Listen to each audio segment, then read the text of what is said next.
រឿងខ្លាចាញ់ប្រាជ្ញាគិញគក់និងអណ្ដើកមានសត្វខ្លាមួយដើរស្វែងរកស៊ីតាមទម្លាប់វាលុះដើរទៅប្រទះនឹងសត្វគិញគក់មួយកំពុងលោតផ្លោតក៏ស្រែកសួរថាយើបងមៀងកាយេឯងរកស៊ីអ្វីហ្នឹងគិញគក់តបថា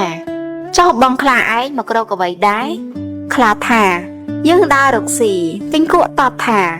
យើងក៏ដើររកស៊ីដូចបងឯងដែរខ្លាថាចុះដើររកស៊ីអ្វីនឹងបានបើបងឯងលោតម្ដងបានមួយសន្នដូច្នោះតើចាប់សត្វអ្វីបានគិញគក់ក៏អួតអាត្មាប្រាថ្នាឲ្យខ្លាកោតខ្លាថាយើថ្មីបើយើងលោតតិចដូច្នោះបើយើងចង់លោតយ៉ាងណាក៏បានចង់ចាប់សត្វតូចក្តីធំក្តីប៉ុណ្ណាក៏បានទាំងអស់មិនចាញ់បងឯងទេខ្លាថាបើបងឯងពូកែដោយសម្ដីនេះថាយើងលោតប្រឡងគ្នាពីត្រើយព្រែកម្ខាងទៅត្រើយព្រែកម្ខាងមើលបើបងឯងលោតឆ្លងដល់យើងជឿថាពូកែមែនគិញគក់ជាសត្វមានប្រាជ្ញាគិតឃើញថាសត្វខ្លានេះតែកាលណាវារៀបនឹងលោតរមែងចោលកន្ទុយទៅខាងក្រោយបើដូច្នោះអញចាំខំកន្ទុយវាលកាលមុនវានឹងលោតទៅនោះទើបគិញគក់តបទៅថាខ្លាចអ្វីបងខ្លាឯងយើងចង់លោតពីត្រឹមណាទៅត្រឹមណាក៏បានដែរហើយយើងហ៊ានឲ្យបងឯងឈរពីមុខយើងទៀតផងតែកាលណាយើងស្រែកថាហូត្រូវបងឯងលោតទៅចោះខ្លាជាសត្វឆោតមិនអាចដឹងពីគំនិតគិញគក់វានឹងខំកន្ទុយខ្លួននោះសោះឯខ្លួនទៀតក៏មិនបានគិតឃើញពីរបៀបខ្លួនដែលរៀបនឹងលោតទៅនោះធ្វើកិរិយាយ៉ាងណាដែរក៏ព្រមសន្យាទៅឈរពីខាងមុខគិញគក់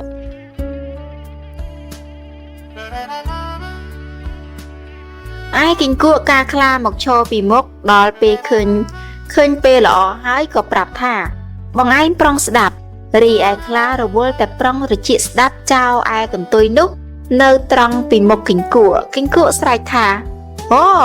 ហើយខំកន្ទុយជាប់ខ្លាលោតផ្លោតទៅភ្លាមដល់ត្រើយម្ខាងមួយរំពេចអំណាចកន្ទុយខ្លាវត្តទៅមុខនោះដោយទាំងគិញគក់ទៅផងដូចជាដុំដីដែលគេចោលនឹងឈើដង្ហក់ធ្លាក់ហួសទៅមុខខ្លាស្ទើរតែនឹងស្លាប់ខ្លាក៏មិនអាចដឹងបានប្រែប្រានទៅខាងក្រោយស្រែកថាបងមៀងកាយេអើយមកគិញគក់ឆ្លើយគុកនៅនេះហើយខ្លាលើគិញគក់ឆ្លើយនៅពីមុខដូច្នោះក៏ថាបងមៀងកាយេពូកែមែនប៉ុន្តែខាងការចាប់សត្វនោះយើងមិនទាន់ឃើញរិទ្ធបងឯងនៅឡើយទេបើដូច្នោះយើងនឹងចាប់សត្វលបងគ្នាទៀតគិញគក់ព្រមក៏តបវិញថាបងឯងទៅចាប់សត្វចោះបានសត្វប៉ុន្មានមកជួបគ្នានៅកន្លែងនេះយើងនឹងរើសត្វនោះលបងគ្នាមើលតើអ្នកណាច្រើនជាងខ្លាព្រមក៏ចេញទៅរកចាប់សត្វផ្សេងបានច្រើន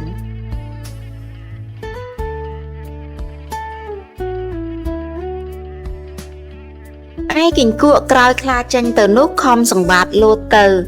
មិនដឹងទៅចាប់សត្វឯណាបានទេព្រោះធ្លាប់តែចាប់ចន្លេនស្រមោចសង្អាលោតបន្តិចទៅឃើញមានធ្យូងមួយដុំប៉ុនក្របសណ្ដែកក៏លេបធ្យូងនោះចូលទៅលោតបន្តិចទៀតទៅឃើញឆ្អឹងត្រីស្លាតមួយតូចនៅកណ្ដាលផ្លូវលេបថែមទៅទៀតលោតបន្តិចទៅទៀតឃើញគ្រាប់អង្ក្រែមអង្ក្រមមួយក៏លេបទៅទៀតបាន3មុខល្មមតែពេញពោះរួចក៏ត្រឡប់មកវិញចាំខ្លានៅទីដដែលឯខ្លាកាលបើស្វែងរកសត្វបានសពគ្រប់ហើយក៏ត្រឡប់មកកន្លែងដើមតាមសន្យាលុះមកដល់ឃើញគិញគក់អង្គុយចាំច្រប៉ុកក៏សួរថាយើបងមៀងកាយេមកដល់ហើយហ៎គិញគក់តបថាយើងមកចាំឯងយូរណាស់ហើយមើលបងខ្លាឯងបានប៉ុន្មានមុខបងឯងរើចេញមកមើលយើងនឹងកត់ត្រាខ្លារើសាច់នានាច្រើនមុខប្រាប់គិញគក់រើចេញអស់ហើយទើបប្រាប់ថាអស់ប៉ុណ្ណឹងហើយគិញគក់តាំងរើចំណៃរបស់ខ្លួនវិញឲ្យខ្លាមើលម្ដងទី1រើបញ្ចេញធ្យូងមកមុនខ្លាសួរថាសត្វអ្វីបងគិញគក់ថានឹងគេហៅថាគិះរមុយខ្លាស្ដាប់មិនបានអង្វរថាកុំនិយាយបាលីបកូបងសុំប្រាប់ជាសម្រាយមកគិញគក់ប្រាប់ថានេះកុយរមាសខ្លាកោតថាយើខំដល់ទៅរមាសផងទី2រើឆ្អឹងត្រីស្លាតចេញមកខ្លាសួរថាសត្វអ្វីសស្គូដូច្នោះបងគិញគក់ប្រាប់ថាផ្លដំរីសុកខ្លាថាអាណិតទៅកុំនិយាយបាលីបកូអីគិញគក់ថានឹងគេហៅថាភ្លុកដំរីស ខ្លារត់តែកោតថាអាយ៉ាលេងដល់ភ្លុកដំរីសទៀតផងចោះអស់ប៉ុណ្ណឹងហើយនៅឬទៀតបងគិញគក់ថាយើអស់ប៉ុណ្ណឹងហើយអ្នកម៉ែនៅច្រើនមុខណាស់បងឯងចាំតែរាប់ចោះទី3រើទម្លាក់គ្រាប់អង្ក្រែមអង្ក្រមចេញមកខ្លាសួរថាសត្វអ្វីក្រហមផងខ្មៅផងដូច្នេះគិញគក់តបថាផ្នាអាក្លេកខ្លាថាសូមនិយាយសម្រាយទៅវិញមើលគិញគក់តបថានឹងហើយគេហៅថាភ្នែកអាខ្លាឯងខ្លាឮថាភ្នែករបស់ខ្លួនក៏ស្ទុះរត់ភ្លាមមិនហ៊ាននៅគិញគក់ស្រែកថាឈប់សិនឯងទៅណាចាំអញយកភ្នែកឯងស៊ីសិនខ្លារត់តែភ័យខ្លាំងឡើងទៀតចេះតែរត់ទៅគិញគក់ខំដេញតាមពីក្រោយលុះឆ្ងាយបន្តិចទៅស្រាប់តែប្រទះនឹងអណ្ដើកសួរថាបងមាំងកាយេរត់ទៅណាគិញគក់ថាបងជាបរិលខ្ញុំដេញតាមខ្លាវារត់ទៅមាញ់ហ្នឹងបងប្រទះឃើញដែរអត់អណ្ដើកថាឃើញវារត់ទៅហើយដូច្នេះខ្ញុំជួយតាមគិញគក់នឹងអណ្ដើកក៏នាំគ្នាតាមដើរបន្តិចទៅឃើញខ្លាសំងំពួនលើគុម្ពឫស្សី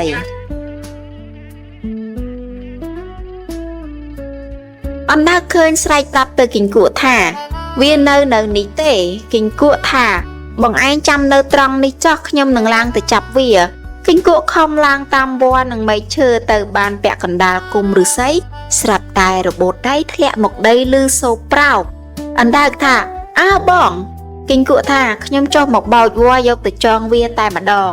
ខ្លាឮដូច្នោះស្ទុះលោតចុះរត់ទៅទៀតទៅឃើញដើមឈើមួយដើមធំក៏ត្រេកអរខំឡើងទៅសំងំមិនឲ្យសត្វទាំងពីរដឹងឯគិញគក់នឹងអណ្ដើកខំតាមដានទៅបាត់ដានត្រង់ដើមឈើនោះមើលឈើលើឃើញឯខ្លាពួនក្រាបលើមែកឈើក្រៀមទើបស្រែកប្រាប់គ្នាថាកនយើងវានៅនេះទេគិញគក់ប្រាប់ថាបងជាបរិលឯងចាំនៅគល់នេះចោះខ្ញុំនឹងឡើងទៅចាប់វានៅឯលើគិញគក់ខំប្រវេប្រវាឡើងទៅជិតប្រគៀបមែកឈើស្រាប់តែសម្បកឈើរបេះធ្លាក់ចុះមកដោយទាំងខ្លួនវាមកដល់ដៃអណ្ដើកឃើញសួរថាដូចមិនដាច់ដូច្នេះគិញគក់ថាយើងគិតរលំឈើនេះវិញឲ្យដួមកនឹងចាប់អណ្ដើកបាល់ទង្គិចគល់ឈើនោះឮសូរប៉ោករួចគិញគក់ធ្វើជាបញ្ចេញសំឡេងឮតែក្រត់ហើយស្រែកបន្តទៀតថាអូរលំហើយខ្លាឮថាវារលំតួក៏លេចមើលទៅលើឃើញពពករស័ព្ទលឿនស្លាវស្មានថារលំមែនក៏ស្ទុះរត់ចុះទៅទៀតសត្វទាំងពីរចេះតែដេញទៅតាមឯខ្លារត់កាន់តែឆ្ងាយប្រទះនឹងតាចាស់ម្នាក់ធ្វើជាងដៃខ្លាចូលទៅសំពះតាចាស់នោះថាសូមឲ្យជួយយកអាយុខ្ញុំផងទៅបាត់គិញគក់នឹងអណ្ដើកវាដេញចាប់ខ្ញុំនឹងប្រហារជីវិតតាចាស់តបទៅនឹងខ្លាថានៅចោះសឹមអញជួយឯងឲ្យរួចពីស្លាប់កុំឲ្យគិញគក់នឹងអណ្ដើកធ្វើអ្វីបាន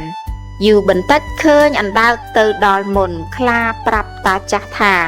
អញណោមកទៀតហើយតាចាស់ថាមិនអីទេបើខ្លាចណាស់ត្រូវខំសពខ្លាំងទៅ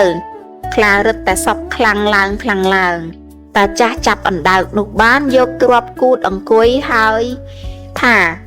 ជាហើយចាំតែធ្វើដែករួចសឹមស្ងោបន្តិចឃើញគិញគក់ទៅដល់ទៀតខ្លាថាអានឹងហើយវាប្រាថ្នាតែភ្នែកខ្ញុំទេតាចាស់ប្រាប់ថា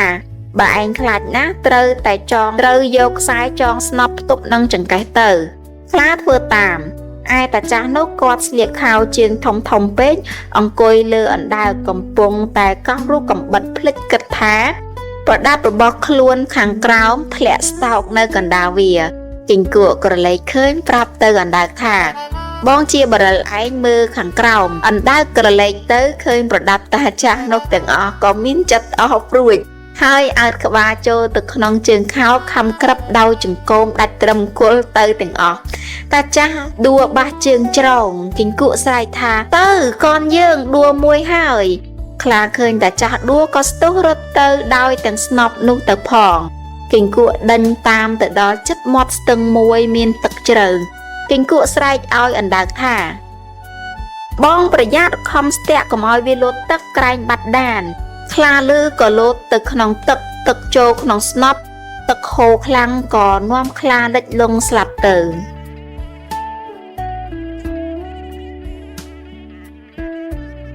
កតេសម្រាប់អប់រំពិចារណានៅក្នុងរឿងខ្ចាញ់កម្លាំងកាយដោយកម្លាំងប្រាជ្ញាខ្ចាញ់មនុស្សឃ្លាវខ្លាដោយការអង់អាច